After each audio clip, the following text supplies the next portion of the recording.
was working for my father as a metal fabricator, and I was cutting and grinding and using the plasma and thinking to myself, there's got to be a better way to do this.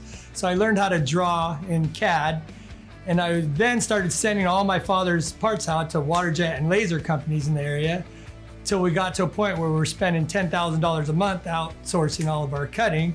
So I told my dad, let's get our own laser, and my dad thought it was nuts. He's so old school. So I said, Dad, what if I start my own company? Will you be my biggest customer? He said, of course I would. I'd give me his son his money rather than a complete stranger. And that's how it started. Aquatech, water jet, and laser. And that's the beginning of Aquatech. So is Dad still a customer? He just retired, but I couldn't wait for him to retire because I couldn't charge my dad enough. You know, he's like my dad, so he'd order one of these and two of these, and I was happy to see him retire, actually.